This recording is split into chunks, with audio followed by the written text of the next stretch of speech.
vai tratar bem-aventurados os aflitos, a justiça, as causas das aflições. E vai tratar, remeter temas que falam dos nossos sofrimentos, dos sofrimentos que todos nós possuímos.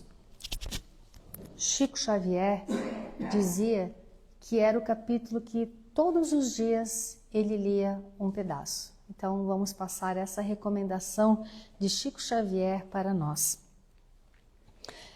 Da noite de hoje é esse tema, o mal e o remédio, que está no Evangelho capítulo 5. É uma comunicação do espírito de Santo Agostinho. Quem foi Santo Agostinho? Agostinho, ele foi um bispo, conhecido bispo da cidade de Hipona, que é do norte da África, que viveu no século IV depois de Cristo. E o objetivo dele foi trazer para a igreja a união da ciência e da religião. Claro que naquela época ele não pôde concluir a sua tarefa e veio então como um dos principais espíritos da codificação espírita trabalhar conosco.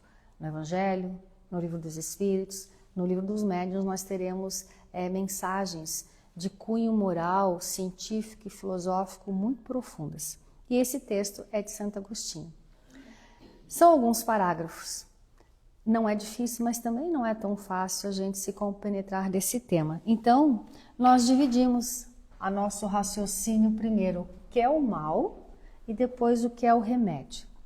O que é o mal, não na nossa visão, é na visão espírita. Nós estamos aqui numa casa espírita buscando o quê?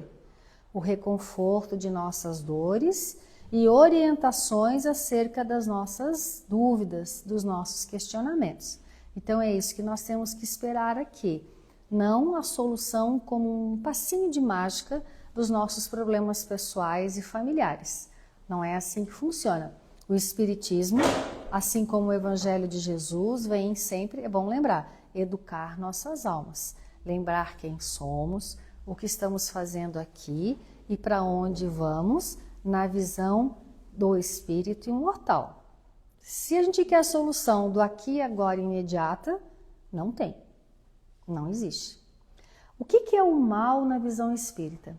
Então, Santo Agostinho começa nos falando o que é o planeta Terra.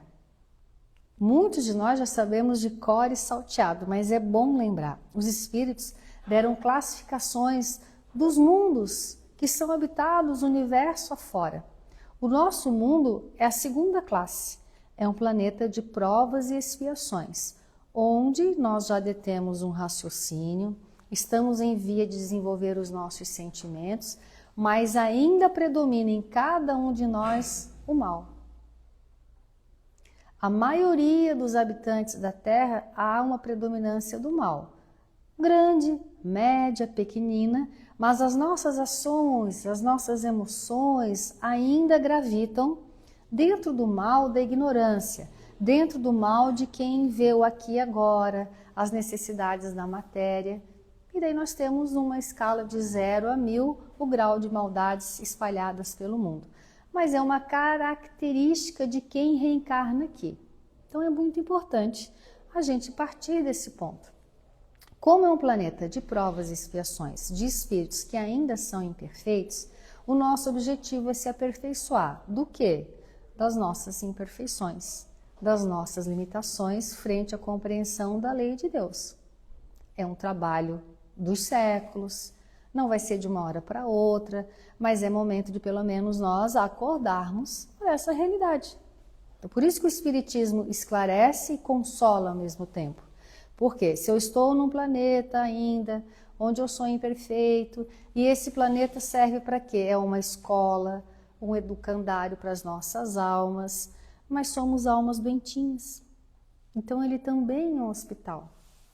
Nós também temos uma veia criminosa ainda. Nosso sangue ainda corre umas tendências criminosas. Então, para muitos de nós, o planeta Terra também é um presídio. Quantas vezes a gente se sente preso, limitado, seja por problemas físicos, ordem familiar, ou sentimos assim?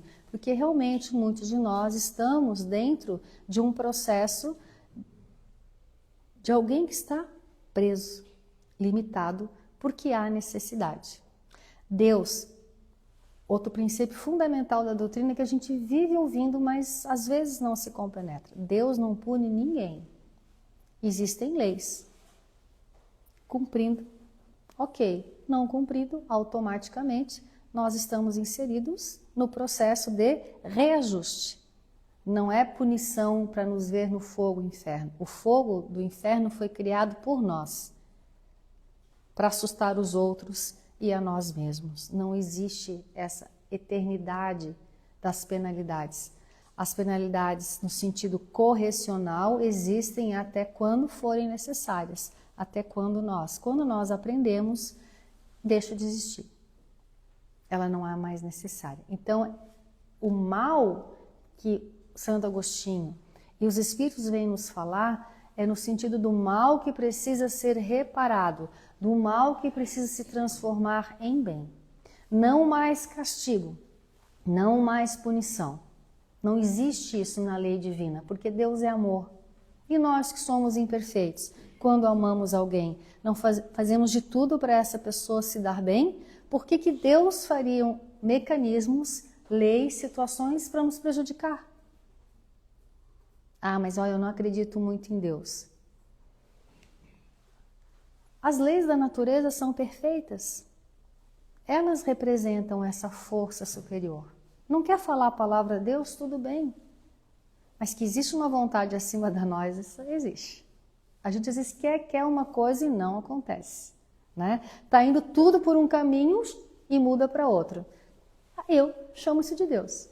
Então é essa inteligência, essa vontade que estamos distantes de compreender ainda, mas que age em nossas vidas através de uma lei que é amor, justiça, caridade. Então a justiça terrena está se encaminhando para se assemelhar à justiça divina. A terra existem leis que nós já conhecemos. Quando a gente não cumpre, vem as penalidades. Vêm as consequências. Assim nós nos espelhamos na lei divina para ir criando as leis aqui da terra. Então, o mal que existe na terra é decorrente da classe de espíritos que habitam aqui. E esses espíritos sou eu, é cada um de vocês. Nós somos estes espíritos, mas não estamos fadados ao mal eterno. O nosso destino é o bem absoluto. Estamos em aprendizado. Pois bem, no próximo capítulo, Santo Agostinho vai nos falar da imortalidade, que é outro ponto fundamental da doutrina, que a gente tem que bater que nem martelo na nossa cabeça. Eu não nasci, não estou nascendo aqui pela primeira vez. Eu sou um espírito, gente, que já teve as primeiras encarnações em outros lugares. Estou passando por essa escola chamada Terra e ainda passarei por outras tantas escolas para mim ir aprendendo. Então a minha imortalidade não é só a minha vida quando esse corpo aqui morrer. Ela vem lá de trás, está aqui e vai varar a eternidade. Reencarnação é outro ponto fundamental da doutrina que a gente todos os dias tem que lembrar. Eu sou um espírito reencarnado, temporariamente aqui com uma programação.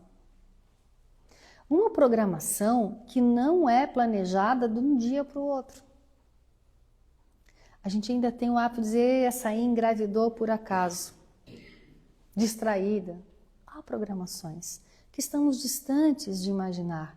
Então, nossos pais, irmãos, familiares, cidade, até profissão, religião, pontos fundamentais de nossa vida foi previamente organizada por uma equipe espiritual especializada nisso.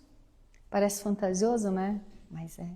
As organizações que nós temos aqui na Terra são sempre espelhos imperfeitos das organizações no mundo espiritual. Então foi planejada essa reencarnação. Então esses sofrimentos, os males que nós temos passado estão incluídos nos processos necessários à nossa educação.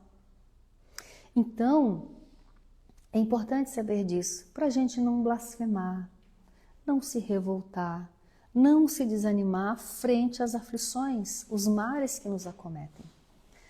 Tem males que nós intensificamos quando reencarnamos, sim, porque nós aceitamos essas leis, temos dificuldades de vivenciá-las, são as causas atuais que está no início desse capítulo bem explicadinha.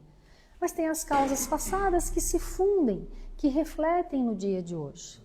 Então, as nossas limitações, aquilo que nós chamamos de mal e sofrimento, são limitações necessárias para que a gente desperte outras virtudes, outros talentos dentro de nós. Uma limitação afetiva, pessoas que passam às vezes a existência só. Não é castigo, não é mal, é uma limitação necessária para este espírito, que muitas vezes, segundo os espíritos, nós pedimos, imploramos, porque do lado de lá a gente vê a vida não daqui, mas deste futuro promissor, sem dores físicas, sem abandonos emocionais, sem as angústias e medos que nós sofremos aqui na Terra, no dia a dia, na vida futura, que todos nós iremos chegar, cada um no seu tempo. Deus não empurra ninguém, é uma caminhada nossa. É importante também a gente lembrar sempre disso. Os amigos espirituais, amigos encarnados, os templos religiosos, os livros espíritas, tudo que é bom na vida, são incentivo para que a gente tome a caminhada, mas a caminhada é individual. Então, compreender o objetivo destes sofrimentos em nossas vidas e buscar o remédio, nós temos auxílio, mas é de cada um de nós. No capítulo seguinte, aí Santo Agostinho vai falar que remédio é esse para os nossos males. Alguém gostaria de dar um palpite? Os internautas podem dar palpite também. Dan, não faz ideia? Alguém concorda com Dan? Levante a mão. Vocês acham que é a fé? Também? Pior é que é, Dan. Pior é que é no sentido que é coisinha difícil, né? A fé. Jesus falou, aquele que tiver a fé do tamanho de um grão de mostarda, remove essa montanha. Nem um grão de mostarda às vezes sobra, né? Que é as menores sementes, mas que produz uma árvore que dá frutos e sustenta muitos passarinhos. Os passarinhos fazem ninho. Então Jesus, né, não colocou. As montanhas são dessas nossas dificuldades. Então é a fé. Então vamos ver o que Santo Agostinho fala. Que me remédio, então, prescrever, receitar aos atacados de obsessões cruéis e de cruciantes males?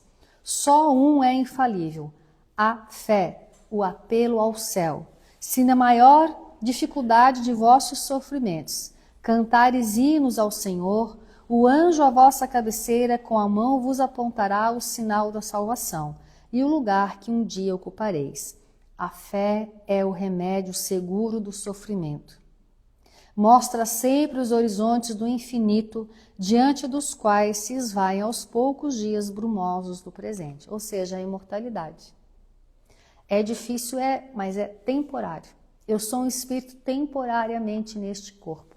Por mais que ele sofra e me dê limitações, é temporário frente à eternidade. É muito difícil a gente conceber isso, porque a gente ainda é muito matéria.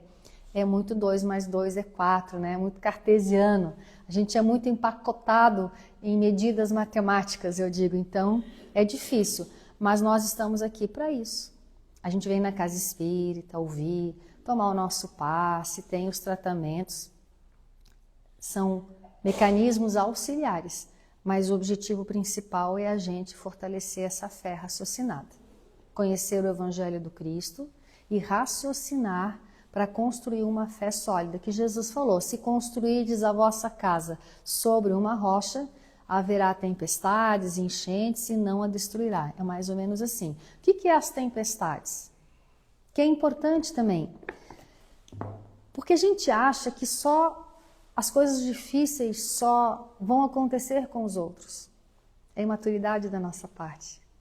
Não chove, não dá seca, não dá vendaval, são fenômenos da natureza. E todos nós estamos sujeitos. Os vendavais emocionais, espirituais, somos sujeitos porque somos espíritos neste planeta de prova e expiação. Então não adianta achar que nós vamos passar pela vida sem as tempestades. Às vezes que dura bastante tempo, que balança a casa, mas o que é a rocha?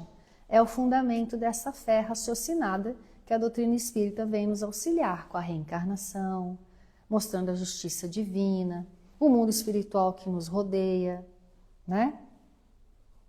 Que essa vida continua e não é algo abstrato, tem elementos. Os moradores deste mundo espiritual vêm nos falar como que é lá.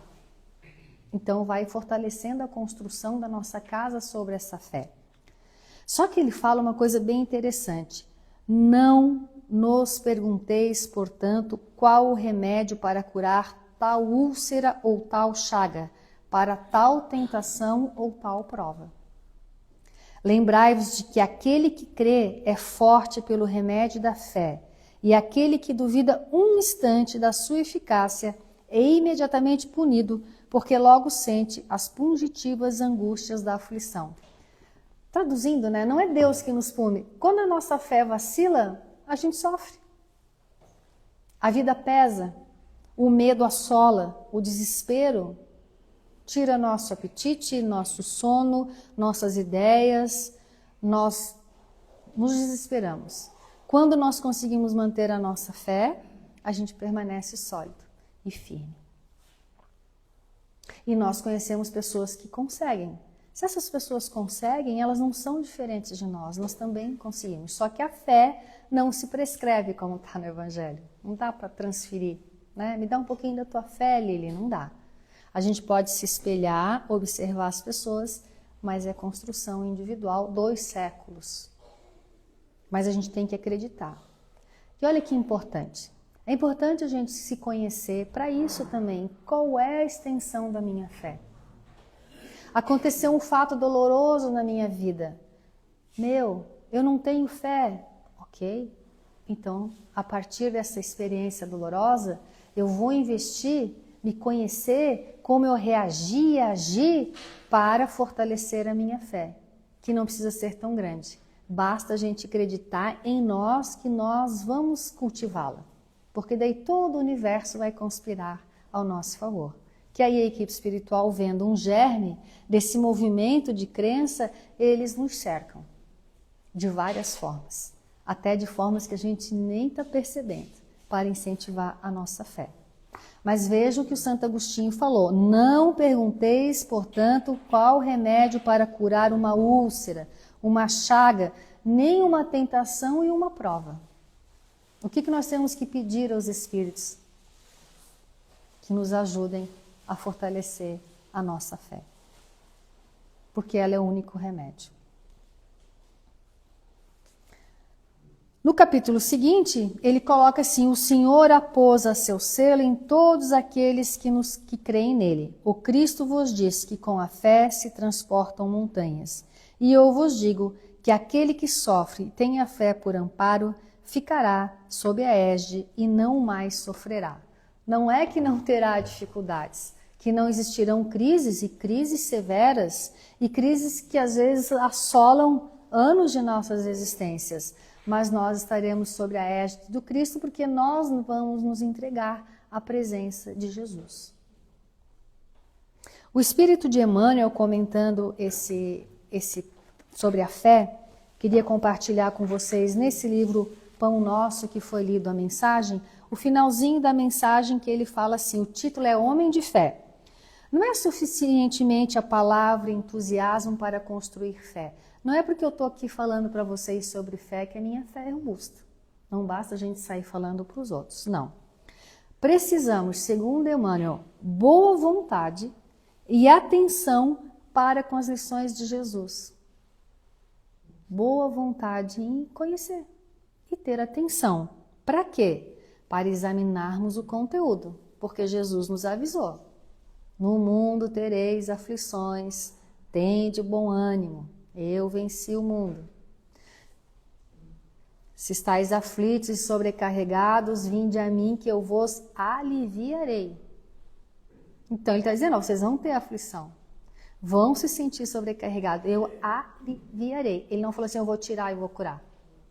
Porque é um alívio, porque a cura é quando nós transformarmos esse mal em experiências, em maturidade espiritual.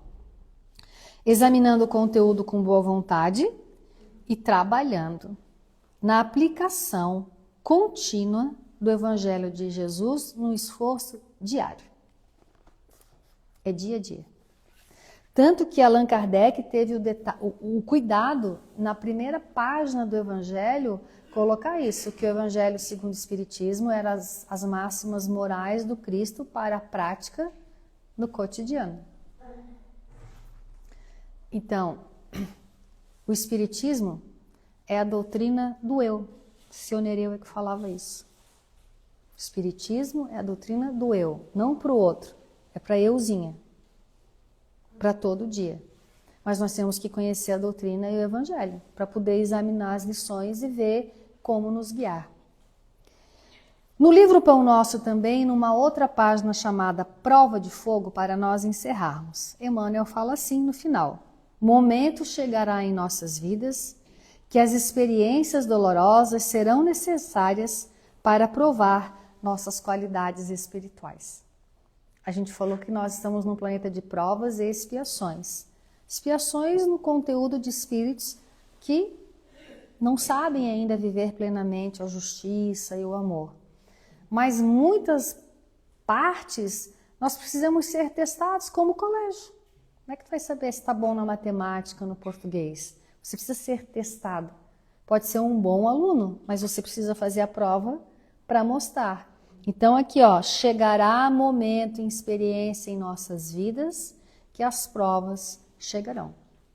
E se a nossa fé for do tamanho de um grão de mostarda, nós ficaremos firmes. Não tentaremos desistir da nossa existência, não blasfemaremos contra Deus, não vamos nos revoltar. Vamos utilizar a resignação como um instrumento, muitas vezes, de perceber que aquilo, no momento, não vai poder ser modificado.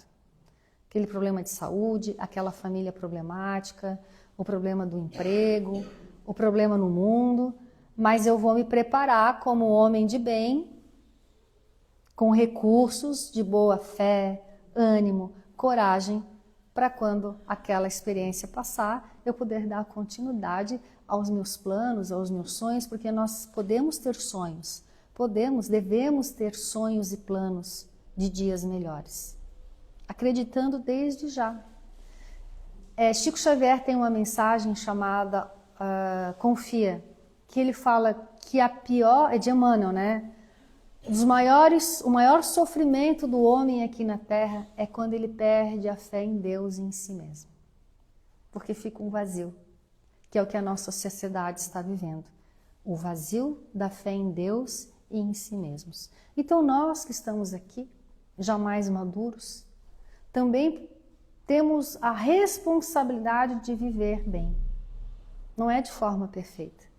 A gente vai chorar, vai ter um medo, vai vacilar, mas é por pouco tempo. Porque nós vamos já lembrar das lições daqui, das lições de Jesus, nos ligar a Ele e pedir bom ânimo, coragem, para que a gente prossiga. Né? Caiu, levanta, o joelho vai estar sangrando, o pé machucado, mão ralada, mas a gente tem que prosseguir. Porque os nossos pés ainda estão em terrenos de pedra, de lama, mas a gente já pode olhar para cima. E já tem as estrelas, e já tem o sol, que é a presença do Cristo, que não abandona nenhum de nós, porque Ele nos conhece. Também é difícil, né, nós acreditarmos que Jesus nos conhece. Cada um de nós que nos ama ainda é muito abstrato. A gente não consegue, mas Ele nos ama e já nos vê na nossa perfeição. Não tenhamos vergonha de conversar com Cristo, nem vamos nos sentir não dignos, porque nós vemos muito isso nos trabalhos mediúnicos. Os espíritos, em muito sofrimento, trazidos para serem assistidos e conversados, e a gente faz o convite. Lembra do Cristo? Fala Jesus. Eles não conseguem falar a palavra Deus e Jesus por não se sentirem dignos. Não se sentem dignos do amparo e do auxílio que está sendo prestado para eles. Tal o sentimento de culpa e de não compreender que Deus nos ama como nós somos e que Cristo estará sempre conosco.